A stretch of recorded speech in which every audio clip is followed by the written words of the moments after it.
Ladies and gentlemen, welcome back to the number one most valuable real estate community in existence. Today we've got a lot of stuff going on. It is a beautiful, beautiful Monday, September 23rd, 2024 today. I have a lot of things to get to. Already got a seller reaching out to me, telling me that they want to get on the phone this morning. So we've got an interesting day for the day. We've got Mr. Bob Saadai, the man, the myth, the legend, joining us this morning. How are you doing today, brother? Wonderful. How are you doing, my friend?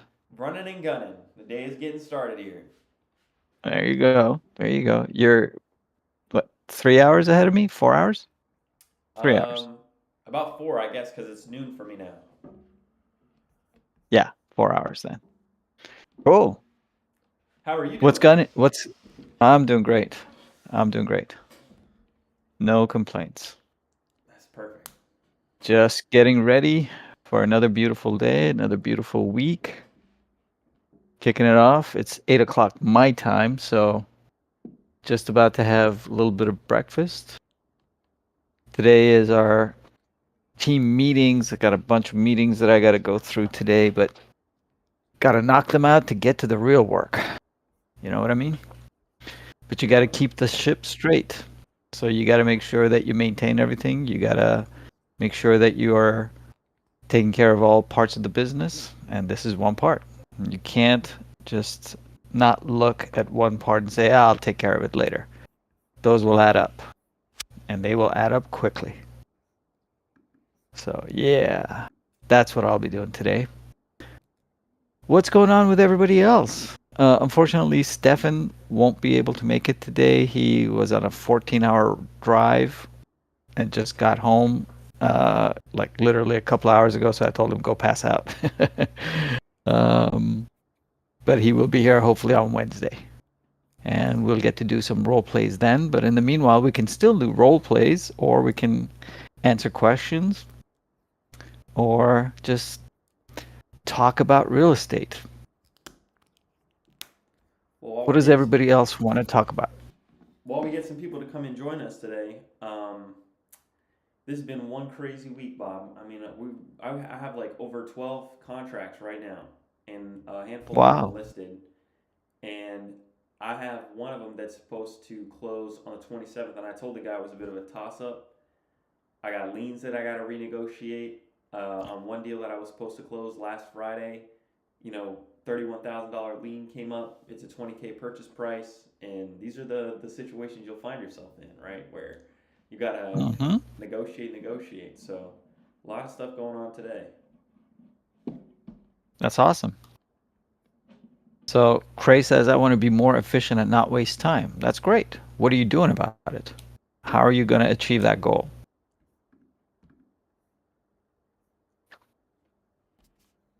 I would Let's hear ask, what ideas you have. Yeah, go ahead. what do you feel like you're wasting your time on? Mm, good question. And what does more efficient look like? You're welcome to jump on stage if you'd like, Cray. Just raise your hand.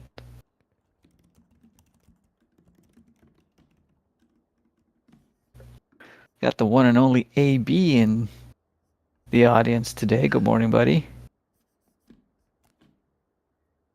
Sergio, Greg, Champ, Laura, Elisa, Pratyusha. I hope I didn't pronounce it incorrectly. The one and only Kevin. Salman, Nina, good morning. Pete's here. Good morning, Pete. Morgan, how you doing? Good morning, good morning, good morning, good morning, everyone. Good morning. So I got a question for you, John.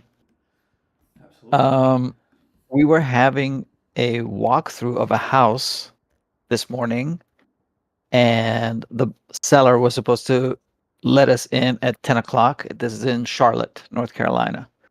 Um, and we had a couple of buyers go out there with our boots over there, and the seller didn't show up. And he texted us that he was running late because of traffic or whatever, that he was going to be there about 20 minutes late. And so our guys waited for another 15 minutes or so, and then they had to bounce. They couldn't make it. How do you go about uh, appeasing the seller as well as the buyers in this situation? Mm. Number one thing is I'd make sure that the seller is very serious about selling, right? Because them not taking that appointment serious is not the greenest flag, right? So I would want to Mm, see. I mean, are you all serious? I'd kind of pull back. Hey, we were out there. We want to meet you at the property, but it didn't seem like you were available at the time. But you didn't let us know in advance. If you're serious about selling, we're interested in buying, but we've got to be able to see the property, and I'd maybe shoot it one more time, and if they stand you up again, then just move on to the next lead. mm, What do you I think? like it. I like it. No, I like it a lot. You're showing that you're not desperate, that you are in control, and that, hey, if he doesn't want to sell, you can move on to the next one. No problem. Can you guys hear me? Um, Hey, Cray, Good morning. welcome. Thanks for joining us. Of course. My name's Isaac, and I'll change my name in here. But I just had a really quick question. I've been wholesaling for a while, and I guess my biggest issue I've been running into right now, is just making sure I'm contacting motivated sellers, people that actually have a reason to sell, versus people that want to sell, want to get the highest profit margin. Make sure I'm not wasting my time with those people and getting to the correct list. Love it. So what are you doing about it? What kind of lists are you going after? And define motivated first. So people that actually have a reason to sell, whether that's I'm getting in contact with people that's house is empty, they're not renting it, they're losing money monthly. People's house, Perfect. uh, maybe there's some repairs they don't want to need. Maybe there's tired landlords. I'm trying to get more in contact with those people, Hmm. versus people that don't really want to sell. They could sell, but they don't need to. Exactly. Are you going after all market or off market properties? Both. Okay. All right. What's your market? Which market are you in? So I'm mainly Middle Tennessee, Okay. anywhere from an hour from Nashville, but I will work Florida and Texas. Okay. Awesome.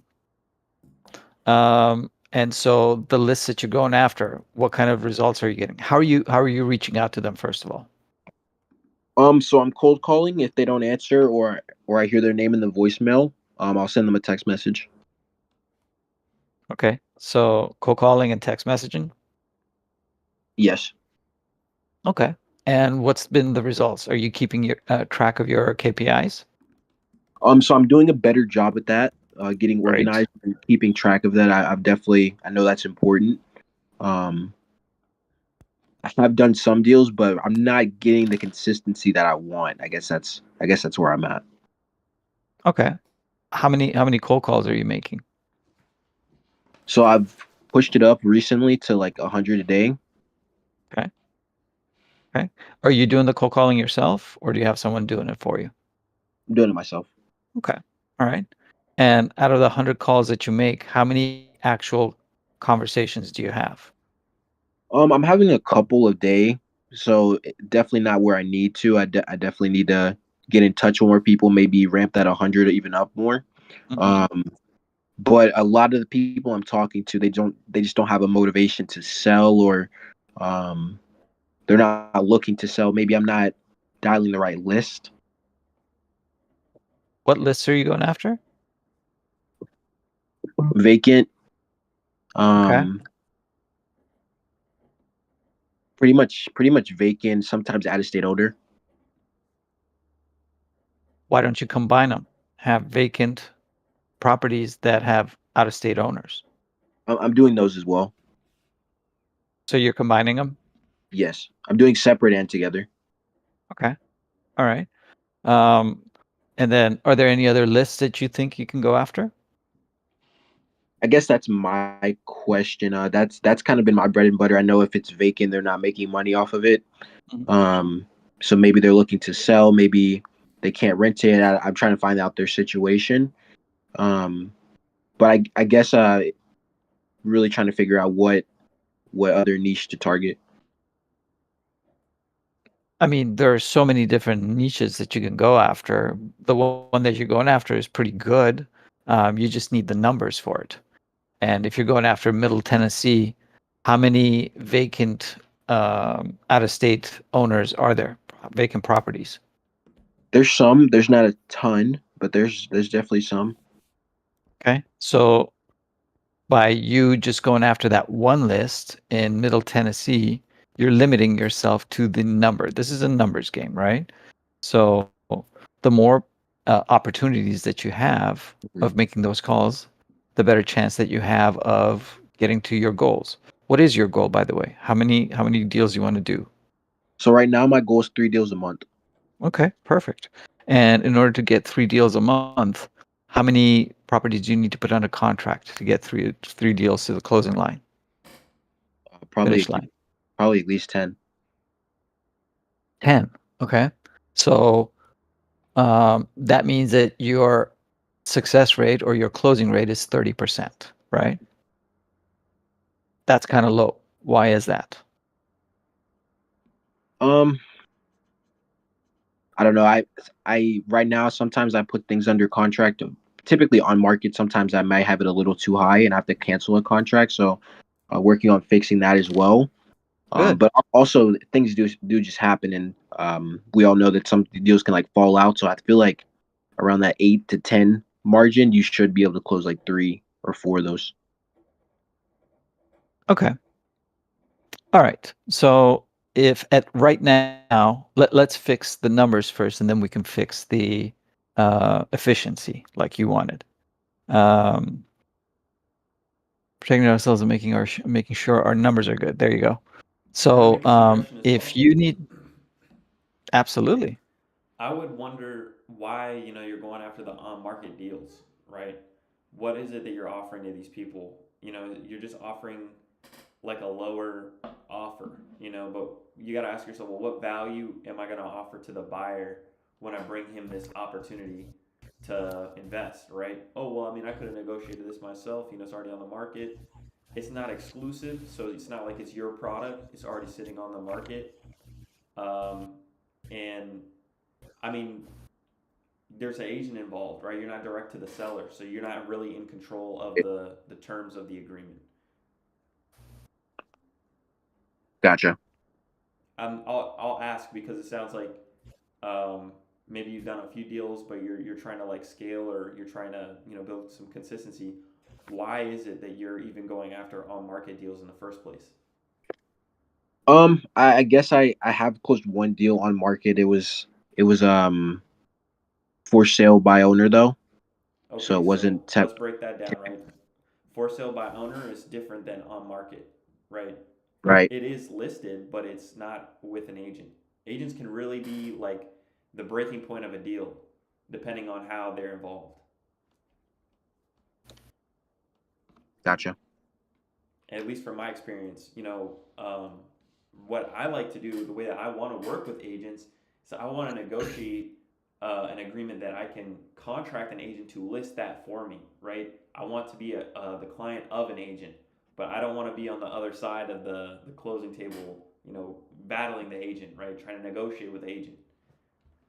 Unless, I have some sort of creative offer that's going to make sense because a lower cash offer is not really solving anyone's problem, especially if they've got a situation where they need that they're listing it above market value because they have a mortgage or something, some lien or something that they've got to take care of, right? So understanding the seller situation is so key in figuring out how you can provide a solution that makes sense. What do you think, Bob? Oh, you hit it right on the nail. Absolutely. It's exactly what should be done. All markets, like John said, you want to be the agent's client and have them bring you deals, um, and not battling them. It is tough. Right. It really is a grind. Trying to get agents because it's another layer of unnecessary. Um, what's the word I'm looking for? Opposition. Okay, objections. Okay, they think that they're trying to protect their clients, and to some extent they are, but realistically, they are getting in the way of getting deals done. That could be beneficial both for their clients as well as us.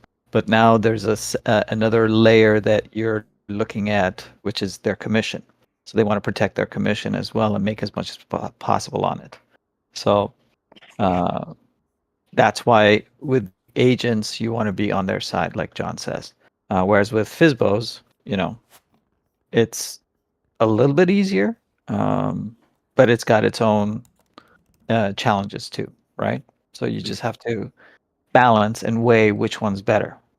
In my opinion, I personally like direct to seller more than anything else. You are going to hit a lot more no's, okay? Because you don't know if they've raised their hand. You don't know if their motivation is right, unless if you are going specifically after a specific type of niche. Like for example, for me, it's pre-foreclosures. I like pre-foreclosures because they're in distress. They know it, I know it, and it's just a matter of nurturing a relationship with them and building that relationship until they get to the point to see themselves that, hey, maybe it's not, worth it for me to continue keeping it. Gotcha. Okay. But everybody's different. Not everybody likes pre-foreclosures because they could take a little bit longer. Dante is a little bit of a sadistic like me. He likes his deals difficult. So there you go.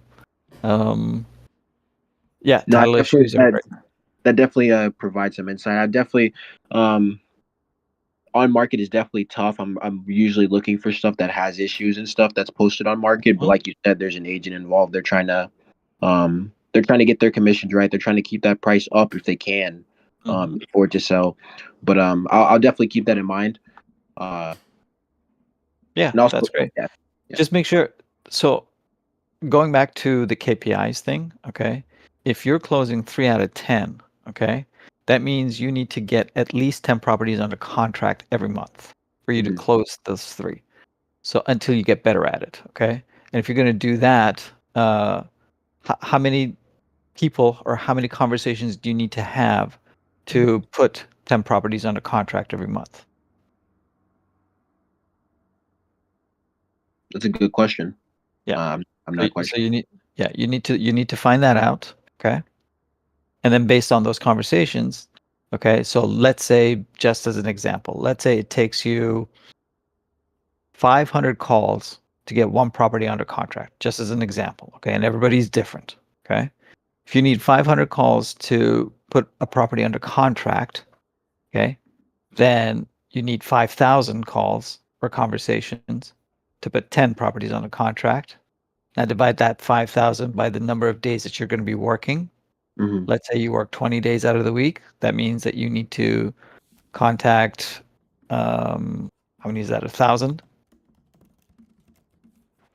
or 100? 100 a day, right? Right. And you just keep working it backwards until you know. Then you just, that's the only number that you're looking at. Every morning that you get up, you like, I got to talk to 20 people, okay? And then the last part of it is, how many offers do you need to send to get them signed? To get one signed, I should say. Okay. On average, it's normally between 5 to 6. You need to send 5 to 6 offers every day to get one signed. Okay. So if you need 10 signed, you need to send 60 offers out every month. That's 2 a day if you work every day. Okay. Okay. Or 3 a day if you work 20 days a week. So a minimum of 3 offers every day is what you need to be sending out. And I guess my next question is really just talking to more people is really how you get your contracts up. Because at this point, not getting contracts out every single day. So I'm definitely working on that as well. Yep, absolutely.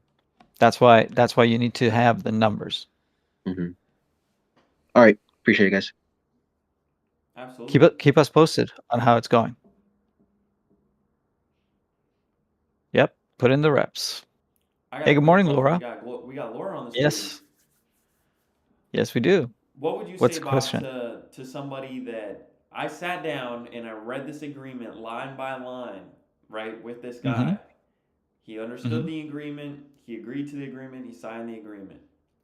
Now he's coming back and like, whoa, well, why are you marketing the property? This and that. When I explained to him specifically the process, line by line, what we're doing, and now he's coming Mm-hmm. back and he's calling, he's blowing up my phone. What would you say to a seller that's come back around with that kind of, um, I don't know, energy?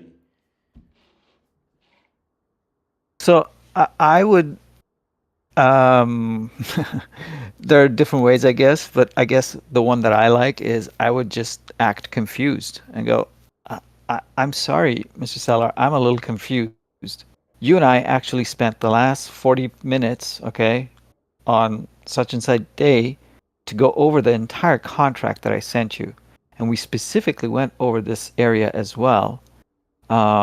And I was asking you, hey, does this make sense? Do you understand what this means? And if you have any questions, please ask me. So I guess my confusion is we went over this already. What's changed? Why are you now um, not in favor of doing it this way? I mean, this is one of my exit strategies. It's not the only exit strategy, but it's one of my exit strategies. And in this particular case, I think it's the best way to go about, uh, making a profit as well as putting the money that I promised you that I would at the close of escrow. Now, nothing's changed for you. I'm still going to give you the exact amount that I told you, but this is the way that I will be able to do that. So what's changed? Awesome.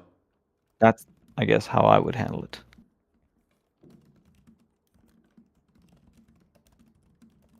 Laura, good morning.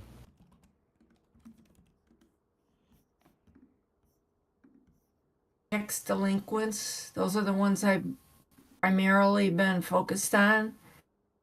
But is that something that you think I should be like doing like a layer thing if there's two things going on? Because I have found in a few of them that there there's deceased owners usually, and then you got to try to find, you know, the executors. Mm-hmm. So, do you think that that's like too much in the beginning because I'm, you know, kind of just starting out doing this? I see. So it's new to you at this time. Well, I'll be honest, I did a long time ago. I was involved in trying to get some wholesale deals, and I did do two, but it was just by luck. I was sending out like postcards and things, and it wasn't the whole process wasn't done like the traditional way. So, I went to the house with the end buyers, and they did the offer for me basically because I really didn't know what I was doing. So, and then they wrote me a check right there on the spot for the deal. So that was kind of cool. Right. It wasn't as much as I probably should have gotten, but That's I got a that's couple. called money falling into your laps. That's Yeah. nice. That's Yeah, nice. Okay. right. All right. So, I mean, it sounds like you have a little bit of experience, but not a lot. Okay. And the experience that you have was very positive, so that's great. I'm glad to hear that. Um, Tax delinquents is an interesting niche to go after. Okay. And I Mhm. think you just need to put in a little bit more, as Dante said before leaving, you need to put in the reps, right? So, have you learned about tax delinquents from anybody, or did you just decide out of the blue that, you know what, tax delinquents, that's the one I'm going to go after? A few years back, I did take a few classes Okay. online, Okay. All and right. I I go to the counties actually, and I'm a real analyst. I like to I don't like to, but I research things to death, and that's Mm-hmm. part of my problem is I over research things. I think Mm-hmm. Mm-hmm. waste a lot of time with that, Yeah. but I just make sure there's nothing else in the background, like maybe if they're in a bankruptcy or something. Mm-hmm. So, Um, the best thing I can tell you, Laura, is to take more action rather than more research. Okay. Mm-hmm. Less Mm-hmm. analysis. Okay. Because all that analysis is time consuming. Okay. Yes. Yes. Is it valuable? Yes, it is, but not at the beginning. Okay. Mm-hmm. Mm-hmm. You don't need to analyze a deal to death at the very beginning, even before you've talked to the seller. Okay. Because you don't even know what other issues and problems are. You may have some ideas. Okay, based on information that you have at hand. But as an analytical person that you are, okay, wouldn't you rather have all the facts in front of you so then you know how to analyze and process and then come up with a solution for it? Yes. Okay. So if that's the case, who has all the answers? Who has all the facts in every scenario? Owner. Owner. Exactly right. It's not public records because there could be underlying issues that nobody knows except the owner. Okay. Mm-hmm. So the first Right. thing that you need to do is find the list and start calling. Don't worry about the rest. Okay. And collect the data as you're talking to the owner. Okay. Mm-hmm. Now, if you've done a little bit of research and know that, hey, maybe there was a bankruptcy or whatever, okay, you Mm-hmm. can casually bring that up and go, oh, yeah, I just pulled this up. I just pulled your property up and I see, oh, was there a bankruptcy done on this property? That's what public records are showing. Okay. Or, oh, you said it's a 3-2, but public records show that it's a 2-1. Did you guys do an addition to it? What happened? Okay. Mm-hmm. So you're building rapport as well as credibility with them. Okay. So don't worry about analyzing properties. Concern Mm-hmm. yourself with more calls. Okay. And building relationships. This is all this business is about. It's building relationships. Okay. Okay. Tax Now. delinquents is a great list, by the way. Okay. You just have to know how to go about it. That's all. And if you've taken some courses, great. Right. So if I have been having issues trying to get good numbers, phone numbers, and that I did submit some of these leads to you guys, and it came back at me saying you need to make the phone calls, and I said, oh, I thought they were going to make the phone calls for me. No. So No. we have different levels of working with people. You're talking about my company, right? Yes. Okay, great. So we have different levels of working with people. We have people who hand us a telephone number and a name or an address, okay? And that's all they do. That's fine, but that means that we have to do all the work. We have to call the sellers, we have to build the rapport, we have to find all the information, we have to send out boots on the ground to find take pictures and what have you. We have to do the negotiations, we have to put it under contract, and we have to do the dispo. So that's A to Z basically, and we have to fund it too if necessary. So if we're going to be doing that, we can, and we do. It's just that then the splits are going to be a little bit different. What we do is we pay a referral fee for that lead, okay? Because all was handed to us was a telephone number and a name or an address.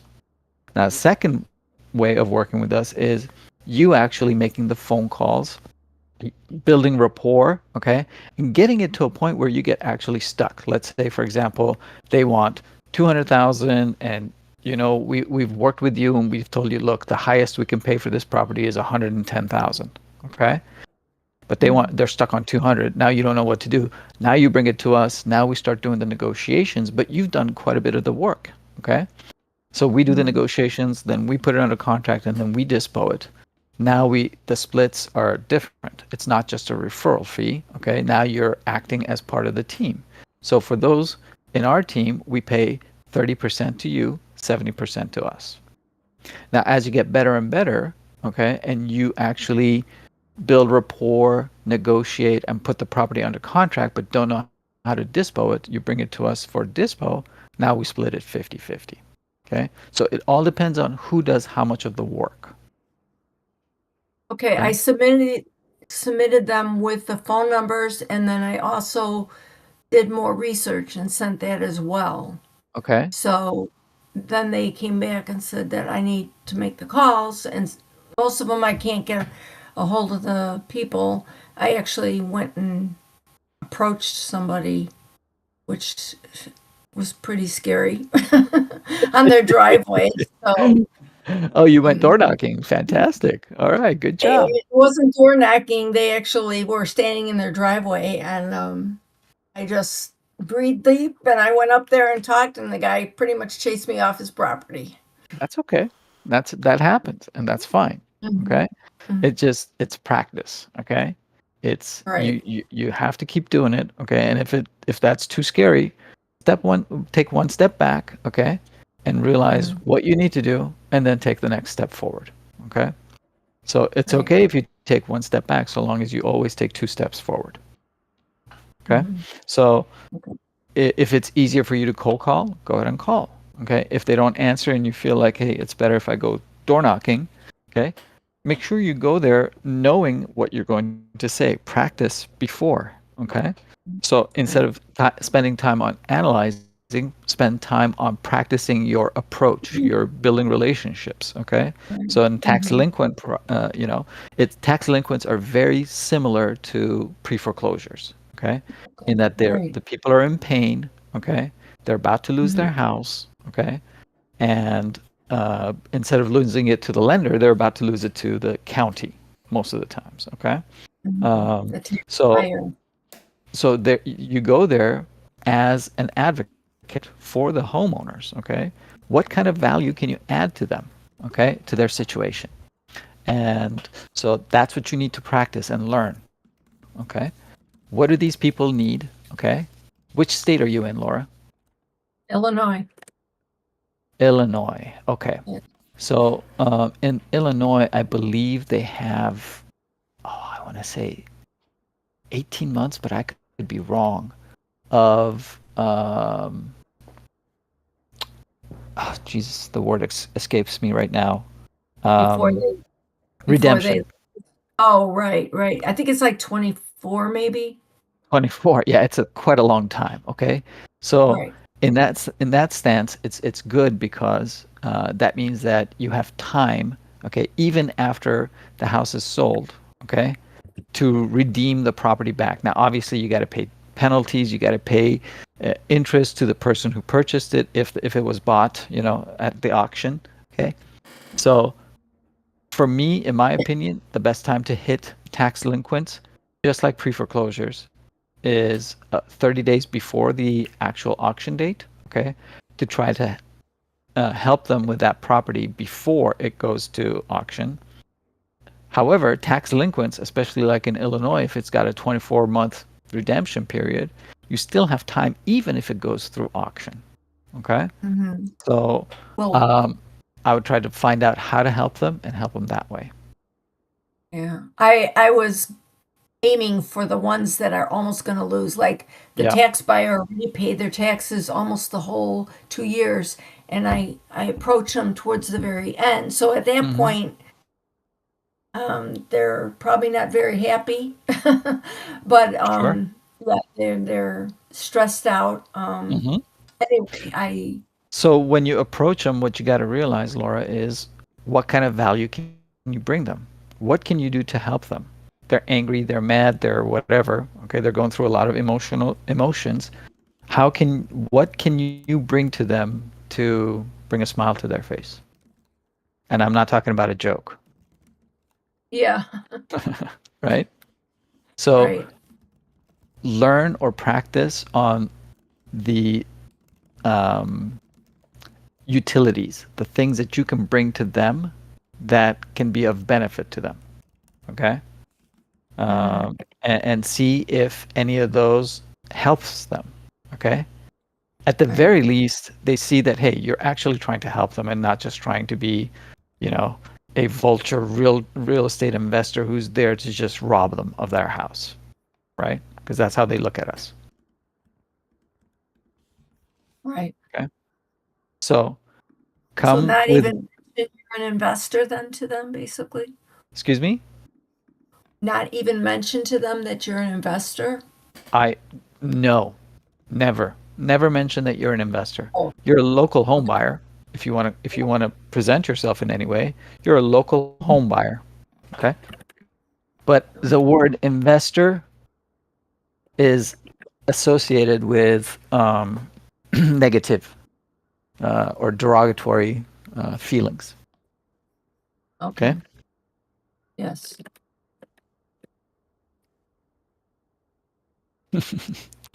So CT says if you're doing that in Chicago, Laura, you're brave. Yeah. But go there bearing gifts, and your gifts are different ways of helping them. Okay. Mhm. So what have you Right. done, Mr. Seller? Okay. What have you done so far? Okay. How'd you come up? So the two main questions always are, what happened that got you in this situation? Okay. And the second question is, this is all during your rapport building. And the second question is, what's your plan? What are you planning on doing? Are you planning on saving the house? Are you planning on selling it? Are you planning on just giving it up? What's your plan? Mhm.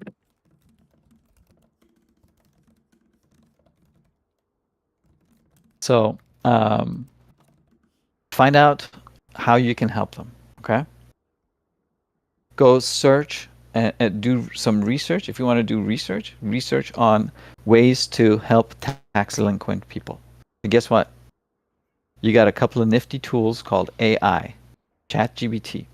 Go search it up. You recommend that I pre-send postcards because I have postcards. I have think so. an I think postcards for tax delinquents is crucial. I really like postcards, especially for tax delinquents. You know, okay. Mm. Okay. we used to when I used to do them, we used to have a specific type of a postcard for it. You know, of sending help, and it would have a code. So we would send that postcard. Okay, then we would call them and say, "Hey, I'm just calling to confirm you received the postcard. It's just there to help you. Okay, I want to make sure that you've received it. That's it. That's the only purpose of that first call. Then the second call would be, hey, did you receive it? If not, let me go through it with you. Okay, and then I would explain how we could help them. Okay, and then we would go through all of that. Okay. You, Lou. Good to hear from you, buddy. Long time no talk. Connecting them with local programs. That's perfect. That helps them out, like food banks, free childcare. There's a website. Here, I'll put it in the chat. This website is nationwide. Okay, you go to any market, you type this in for that particular market. Okay, and it'll give you scores of different ways that you can help people. Okay. Helpfinder.org. Helpfinder.org. Okay. Okay. All right. Thank you. All right. I hope this helps. Yes. Thank you. You got it. Who else? What else we got going? Got a nice little crowd of 54 people here. Always a pleasure, buddy. How are you doing in Vegas? Princess J, good morning. Hey, how are you guys doing? Wonderful. How are you? Doing all right. I had I guess it is just my name is Jasmine. All But right. um, do Princess you Jasmine, how can we help you? do you deal with properties that are in the process or the owners in the process and maybe the house is not a part of a bankruptcy? We deal with properties that are in the process of going through bankruptcy, but the property itself is not So included in the bankruptcy. yeah, so the owner's in the process of going through a bankruptcy and her primary residence is not a part of it. But a lot of people seem to be a little bit more hands off when it comes to dealing with bankruptcy properties. Do you know what I hear when I hear someone say that to me? What do you hear? Opportunity. Well, listen, that's where I am. And so we've been working with this lady. We've talked to like our attorney to kind of get some ideas on kind of how to deal with it. We've uh, been told maybe she should dismiss her bankruptcy. We talked to her previous bankruptcy attorney who is all on board with that. The problem is with the property, it's not really livable at the current moment. Mhm. She was a little bit of a hoarder. Then there was like a roof leak. The house, when it's all fixed up, obviously be worth a lot, but she can't live in it. And half of her income is going towards paying the mortgage for that property, Oof. and the other half is going towards paying for her bankruptcy. So we're trying to get her some relief.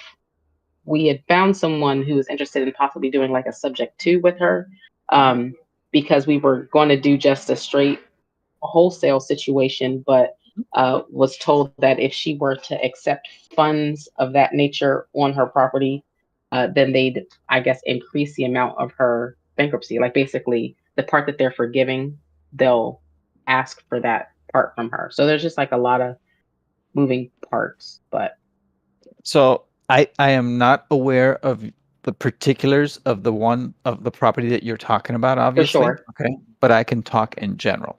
Okay. Yeah. So first of all, when it comes to bankruptcy, you definitely want to make sure that you have your attorney involved, okay, to Right. give you correct legal advice, okay? Because I'm not an attorney, John's not an attorney, we're not CPAs. We can just tell you based on our experience what we've seen and what's worked for us, right? Right. The bankruptcy, do you know if she filed a Chapter 13 or 7? Yeah. So it was a 13, and her bankruptcy attorney said it's a 13 with the benefits of a 7. Okay. And what benefits was he talking about? I mean, I'm not sure what the typical outcome is, but basically that she'd be forgiven of everything and they couldn't come back after her. Okay. I thought that was what bankruptcy was in general, but Well, so Chapter 13 is a reorganization, a personal reorganizational bankruptcy, right? So okay. you're basically saying, just like a Chapter 11 is for corporations, Chapter 13 is Mhm. for individuals, okay? Got And it. basically what you do is you're reorganizing so that you're going to be making payments, but the payments are going to be based on the monthly income that you have, okay, to pay off. And obviously the bankruptcy court's going to assign a trustee to your case, and they're going to decide how much and to whom does your income go to, okay, after they leave you some for your living expense, personal living expenses. Chapter 7 is liquidation, basically, right? Okay. So they will sell your assets to pay off your debts, okay, and that's the court's job. So when they say it's a Chapter 13 with the benefits of a Chapter 7, okay, all right, great. So they're not going to come after you afterwards, but like you said, that is the whole purpose of a bankruptcy, so that they can't come after you afterwards anyways. So I'm not sure exactly what he's talking about, but then again, I'm not an attorney, so I'm sure he has more ideas than I do. Now, in this particular case, what I've seen, let me put it this way, be done is, what if the property, okay, is the property under the current, I believe you said it's a she, right? Yeah. Yep. Okay. It's her and her husband, but her Okay. husband is passed, so that's a whole other thing. But So does she have full authorization on the property? Full Yeah. power? Okay. What if she gives a quick claim to that property to someone that she trusts, a family member, brother, sister, whomever, okay? Okay. And then that person sells the house. Okay. Can the courts, can the creditors go after her still? That's a question I would ask the attorney. Okay. Okay. So if she deeds the title to someone else and that person sells it, pays off the loan, okay, and the remainder is, they can decide what they want to do with the remainder. How does that affect the bankruptcy? Especially since you said that the property is not involved in the included in the bankruptcy, right? Yeah. Okay. Yeah, it's not included. I think the thought was like her receiving funds and having to report it or something like that. and then she sold her cars um and didn't report them either. It's just like kind of a lot. So Mm. but I like this idea because we were thinking of doing a subject to, but then holding it, There you holding go. the filing of it. Hmm. And so giving her like some money up front, but then at the end of her bankruptcy paying her the rest. Hmm. Um and then, just trying to get into her because she's kind of stuck on the price that we gave her before. She's like, oh, well, this price sounds good because I'd get 60. It's like, okay, well, if you get 10 now, 40 later, and then they're paying your $2,000 a month payment for the next 8 to 10 months, that's kind of like the equivalent of 60. Hmm. And so some of it Hmm. is just a little bit of convincing, but I think, this is kind of in line with what we were thinking, except the quick claim isn't to a trusted family member. It was more just looking at doing a subject to. Yeah, that subject to works just as well, right? It's a Hmm. longer Yeah, game, right? right, Um, right, and it depends on if the seller accepts it or not. Okay, for sure. so a couple of challenges, but nothing that you can't Yeah, overcome. sounds good. Thanks. My pleasure. That was awesome. Thanks for joining us. Yep, thank you. More advanced. I love it. Yep. I Who also had else? a question about the bankruptcy. I mean, if they were going to pay her like $10,000 after the bankruptcy was finalized or whatever, is that a liability to her? If the bankruptcy could be reopened or something like that. These are questions that I, came to my mind. Mm, yeah.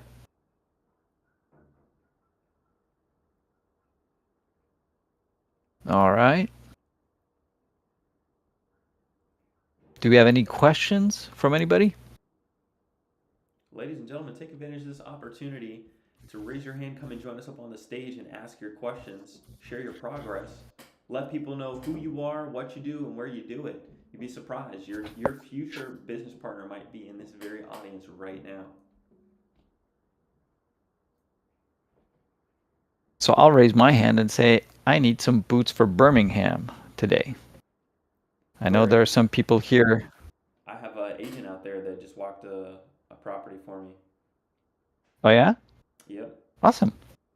Look See at how that. that works, ladies and gentlemen? Ask and you shall receive. Yeah, Is it great. probation? I'd appreciate it if you. What's the details? No, just a straight up wholesale.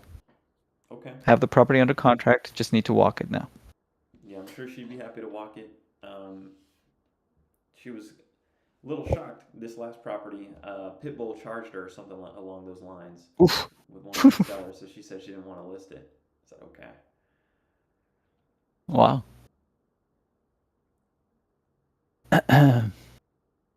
Any licensed realtors here in Illinois? I know a couple. Reach out and I'll be happy to introduce you to them. Investor friendly.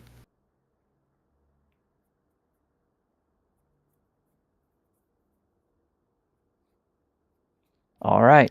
Well, if we have no questions or no other topics to talk about, I know my day is full. I know John's day is full. We can wrap it up and see you guys later. Yep. Going once? I have one as well. Very cool. All right, ladies and gentlemen, you have a great day. Go make it a great Monday. It's the first day of the week. It's the first day of the week, which means that you can hit that reset button and start all over again. If you had any hard times, if you had any pain, if you had any challenges, obstacles, problems, guess what? Today's a new day. Go make it a great day. All right? I hope everyone has one, and I'll see you guys later. Take care, everyone. Take care, buddy. Thank you. Ladies and gentlemen, this is the number one most valuable real estate community in existence. If you haven't already, you got to go and subscribe to the YouTube channel to catch these replays. Guys, we're putting everything out there for you to go and watch. You can catch the replays of all the podcasts, Coffee with Closers episodes, breakdowns, everything. Sales calls, it's all there. Ladies and gentlemen, we've got an incredible website that is going to be released very soon. The amount of progress that has been made is absolutely mind-blowing, and I can't wait to release that with you all here soon. Make sure that you keep your eye on that chat channel and be active in the community. Let people know who you are, what you do, and where you do it on a regular basis. You'd be surprised who will reach out to you. Take advantage also of these voice channels. Guys, you can instantly be in proximity with other professionals that are actively pursuing real estate on all sorts of different levels, not just wholesaling. You can find flippers, you can find landlords, you can find agents. They're all in here waiting to talk to you. So take action this week, and we will catch you back here on Wednesday. Take care, everybody.